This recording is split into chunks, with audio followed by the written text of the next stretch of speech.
Bienvenidos a un capítulo más de Si no se repara, no para de Creciendo con Cariño. Bienvenida, doctora Vicky Euse. Hoy tenemos el grato honor de tenerla aquí en nuestro programa, donde hoy hablaremos de un capítulo muy especial de la vida de los padres, madres, cuidadores, docentes, todos los adultos que acompañamos a niños, niñas y adolescentes. Y son esos comportamientos inadecuados y o sexualizados que se van presentando en el proceso de desarrollo de nuestros niños y niñas. ¿Cómo está, doctora Vicky? ¿Cómo estás, Catalina? Muy buenos días para toda la audiencia. Cuéntenos un poquito sobre su recorrido. Usted acompaña Creciendo con Cariño como líder de Creciendo con Cariño en pediatría, pero quisiera que nos contaras un poquito sobre tu recorrido.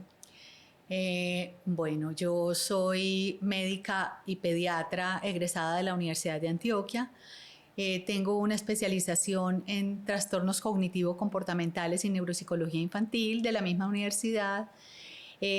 Trabajo con la Corporación de Amor al Niño Cariño hace 25 años aproximadamente, y desde que iniciamos en Creciendo con Cariño, la IPS de la corporación, acompaño todos los procesos de pediatría. Hago parte de la IPS acompañando a los niños, niñas que son nuestros pacientes en su crecimiento y su desarrollo y en todas las situaciones que tienen que ver con la pediatría. Muchas gracias por estar aquí, por acompañar los procesos de los niños y niñas de Creciendo con Cariño y acompañar también a muchos profesionales que todos los días nos están preguntando, y yo creo que este es uno de los temas que más nos han esperado, y es poder hablar qué es un comportamiento inadecuado, qué es un comportamiento sexualizado, pero en qué momento sí es adecuado y cuándo no. Entonces yo creo, Mido, que nos comiences a contar qué se podría esperar o cuáles son esas preguntas más recurrentes que nos hacen en este contexto de violencia que atendemos nosotros en Creciendo con Cariño.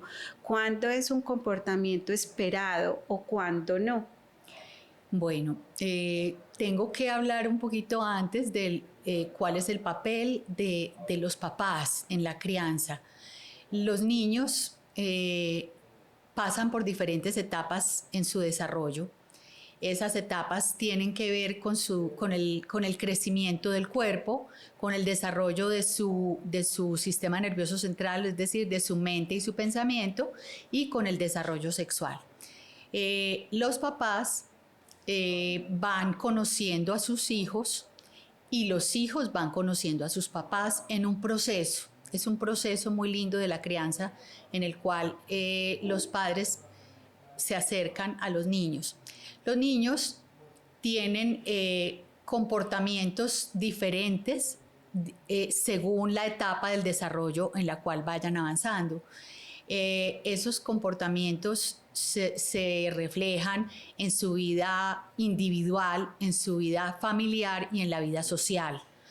Y van siendo progresivos, digamos que esas diferentes etapas que la pediatría las ha definido como la etapa del recién nacido, la etapa de la lactancia, el lactante menor, el lactante mayor, el niño preescolar, el niño escolar y el adolescente. En cada una de esas etapas los comportamientos cambian. Hay comportamientos que son usuales, comunes y que están influenciados no solamente por la genética de un niño normal, sino también por la vida familiar, el impacto que tiene la vida social sobre esos comportamientos. Por eso es muy importante que los papás conozcan a sus hijos, sepan en qué etapa del desarrollo están y que se apoyen en los pediatras o en su médico de confianza, porque los papás no siempre tienen por qué conocer cada uno de esos cambios, esas etapas, pero se requiere que se acompañen siempre de la consulta de crecimiento y desarrollo para poder conocer y entender a sus hijos. Cuando esos comportamientos se ven cargados de ansiedad, se ven cargados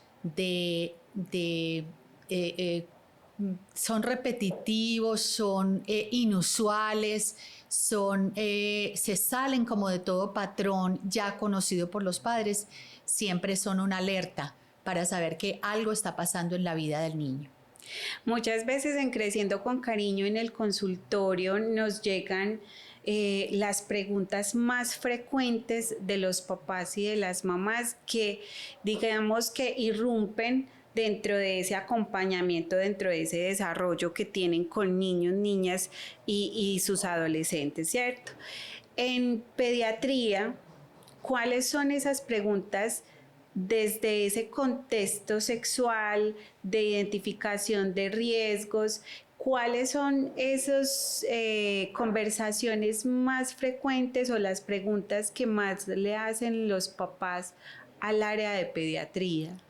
Los padres tienen siempre muchas dudas sobre el desarrollo sexual de sus hijos, siempre tienen muchas inquietudes y a veces muchas ideas tabú frente a la sexualidad. Es muy importante y es algo que se habla mucho en la consulta porque ellos preguntan sobre conductas de los niños que con frecuencia son normales, incluso desde recién nacidos.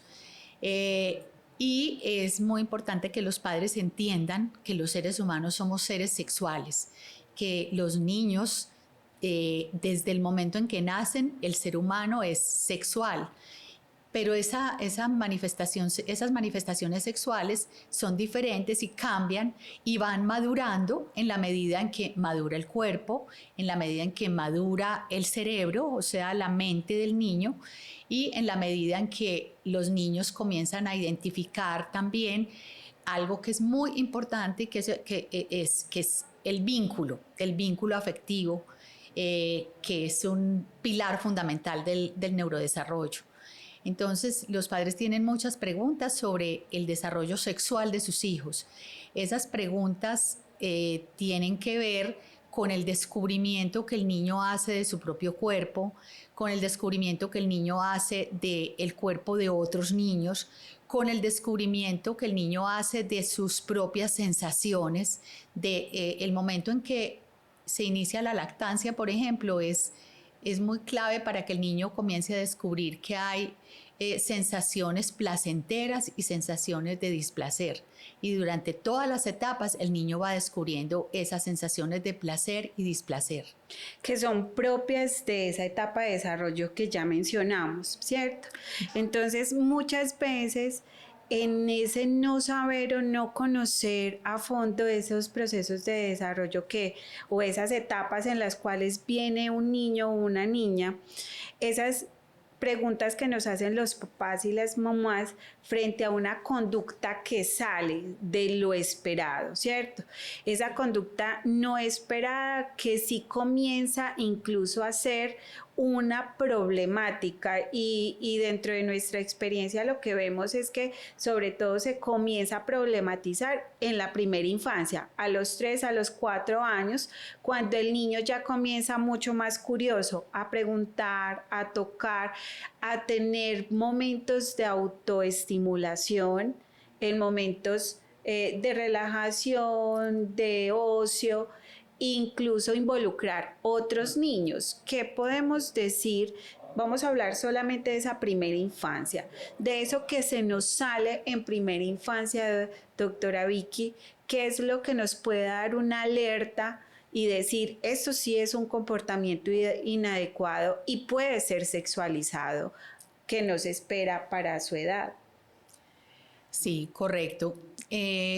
Como dije, los niños comienzan a hacer el descubrimiento de sí mismos, comienzan a sentir, es decir, a medida que van creciendo, se van detonando en su organismo percepciones y sensaciones que el niño va identificando y que las busca. Por ejemplo, un niño de entre 1 y 2 años descubre sus genitales, los manipula, los toca, se da cuenta de que no se siente igual cuando toca, por ejemplo, su pene o su clítoris, una niña, que no se siente igual que tocar otra parte del cuerpo, porque son zonas supremamente inervadas, llenas de terminaciones nerviosas, donde el niño descubre que ahí la sensación es diferente. Entonces, el niño puede repetir esa conducta y los padres observar que el niño la repite, pero son conductas que se van dando de una forma paulatina, de una forma en general tranquila, de una forma espontánea. Después el niño puede pasar a tratar de identificar que otros niños como él también tienen esa parte del cuerpo y pueden incluso llegar a mirarse, a compararla si se da, pero lo hacen también sin carga. Cuando una familia, unos padres comienzan a observar en su niño que ansiedad, que el niño empieza inclusive también a veces a tratar de obligar a otros niños, a tener este tipo de conducta o de relación que puede estar de pronto cargada inclusive a veces hasta de algo de agresión. Esto nos tiene que alertar porque son conductas que de pronto se van, que no son adecuadas a cierta edad, a cada edad, o que están a veces cargadas también de violencia, porque el niño tiende a repetir lo que ve. El niño tiende a tratar de asumir roles adultos cuando comienza a observar el comportamiento adulto. Entonces es cuando hablamos de que el niño tiene conductas inapropiadas para su edad, porque está tratando de repetir roles que está visualizando.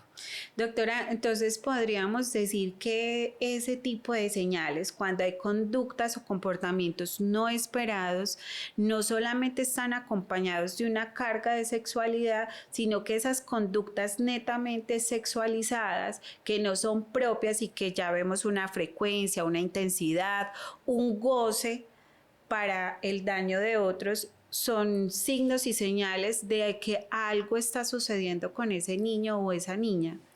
Sí, sobre todo es muy importante mirar los niños pequeños, un niño de 3, 4, 5 años, eh, repite conductas, pero ese niño, digamos que todavía no puede sentir lo que siente un adolescente, no puede sentir ese deseo sexual o ese goce sexual que puede sentir un adolescente, porque es que ese niño todavía no ha madurado su sistema endocrino, todavía no está hormonizado, todavía no tiene las hormonas que tiene ya un adolescente.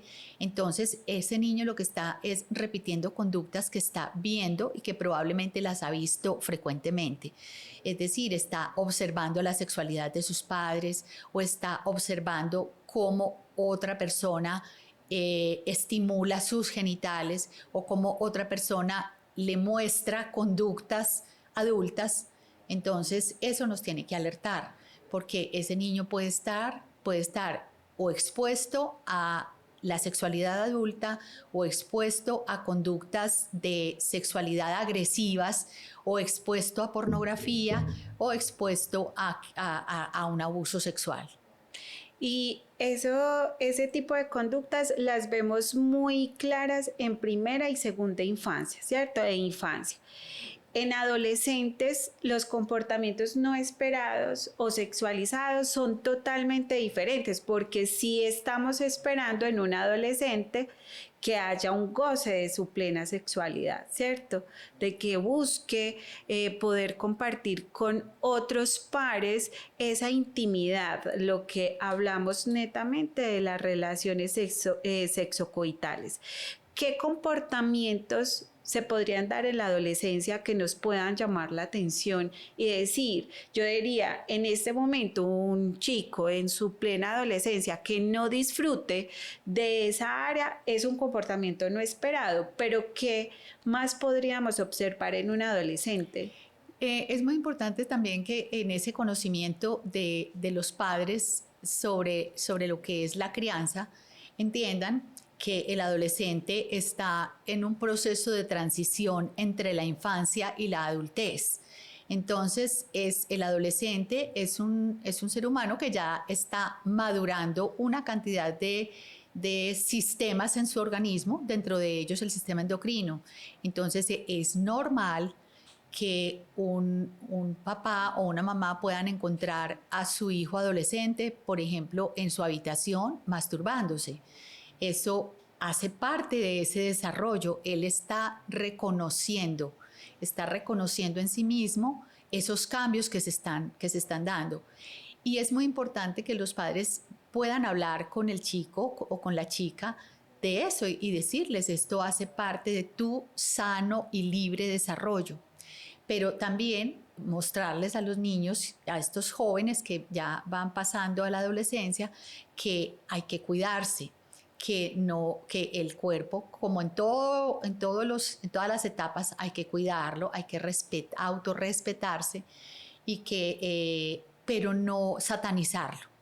Es decir, los niños y los adolescentes van pasando por esas etapas de una manera fisiológica y libre, y eso es lo que los padres debemos acompañar esos cambios y ayudarles a entenderlos, para que ellos no se angustien, sobre todo esa cantidad de cambios neuroendocrinos que se producen en la adolescencia. Cuando uno ve comportamientos en un adolescente que los atemorizan, que los inducen a la violencia o que los llevan a querer forzar a otros adolescentes, tenemos que estar alerta porque también pueden estar recibiendo influencias externas que van a alterar ese sano desarrollo de su sexualidad.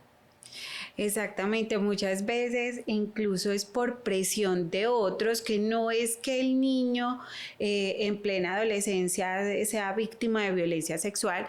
Es claro que los signos y los señales de comportamientos no esperados en ese proceso de etapa de desarrollo, en procesos sexualizados, son una gran alerta para decir que hay una situación de violencia sexual, no en todos los casos.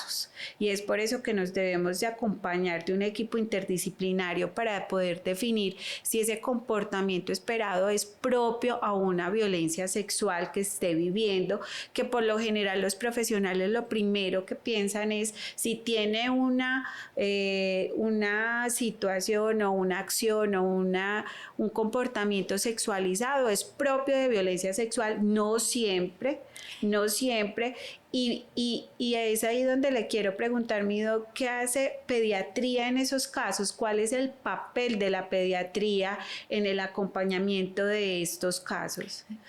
Sí, tú decías algo que es muy importante y es que no siempre, y además esto es tan propio de cada persona, porque la sexualidad humana se expresa en relación con la manera de ser de cada persona. O sea, hay personas, hay niños y niñas y adolescentes que son mucho más expresivos, mucho más abiertos, mucho más relajados para expresarla, y hay otros que son más introvertidos, más serios, más callados, más independientes en estas manifestaciones. Entonces, los papás debemos conocer a nuestros hijos. Hace parte de nuestro papel en la crianza saber cómo son, para poder saber también lo que no es común a ese comportamiento y a esa manera de ser de los niños, de los hijos. Entonces, el pediatra no hace este trabajo solo, sino que lo hace con los papás. Cuando los papás llegan muchas veces llenos de dudas e inquietudes, nosotros como profesionales de la pediatría tenemos, digamos, un conocimiento general, un conocimiento científico, pero que hay que llevarlo a cada dinámica, a cada escenario familiar, porque cada familia tiene sus propias dinámicas, su propia cultura. Los chicos tienen su manera de ser y de comportarse en relación con su familia y con las influencias que tengan en su medio ambiente. Entonces, eso hay que adaptarlo, y esa adaptación debe hacerse de manera profesional y en compañía siempre de los papás. Cuando hablamos de comportamientos entonces inadecuados y sexualizados y o sexualizados, porque se pueden presentar otro tipo de comportamientos que no estábamos esperando, nosotros podemos acudir inicialmente a ese proceso de pediatría para que nos ayuden a educar.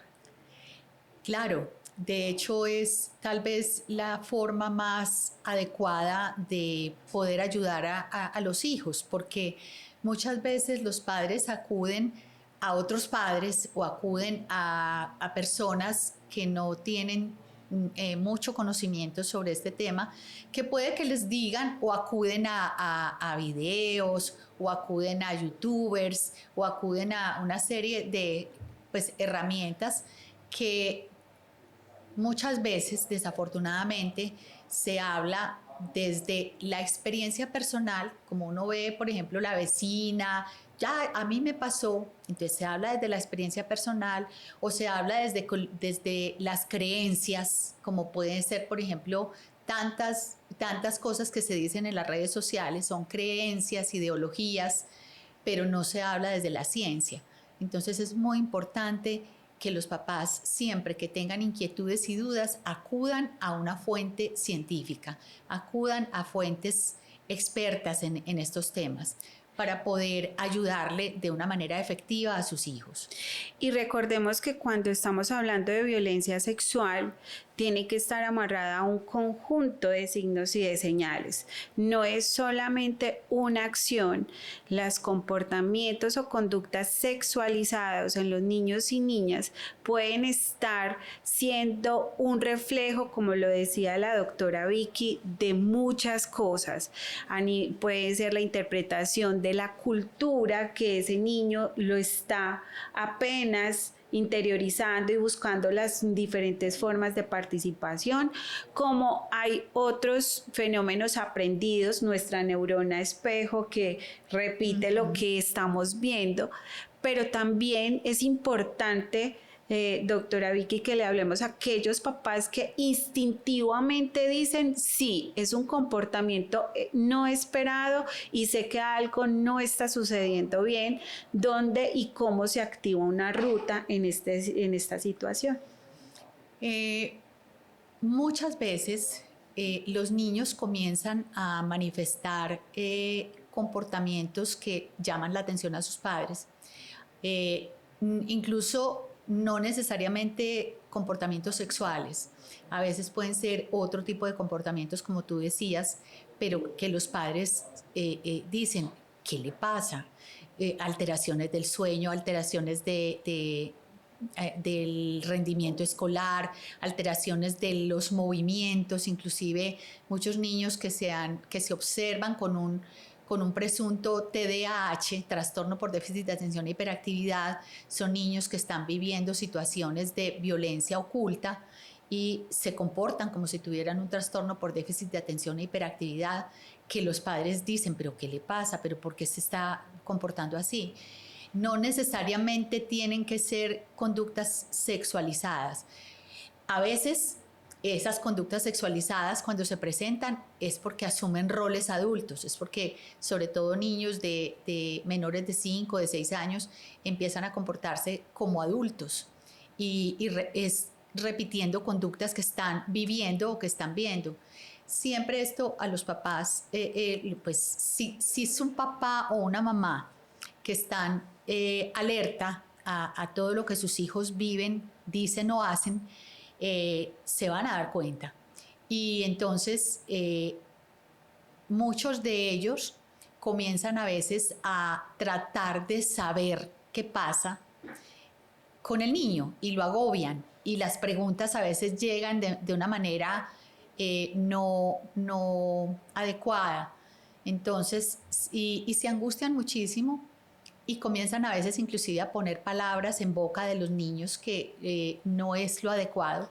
Ante todas estas dudas, lo mejor es consultar y iniciar con el proceso de pediatría, que es nuestro médico niñólogo que siempre va a estar al servicio de todas esas inquietudes.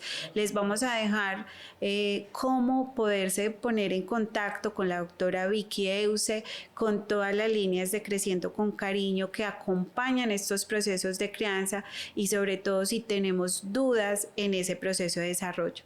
Doctora, muchísimas gracias por este espacio. Lastimosamente se nos fue volando y quisiéramos abordar mucho más profundidad en el tema, pero el tiempo nos apremia. Mil gracias por estar aquí. Con mucho gusto.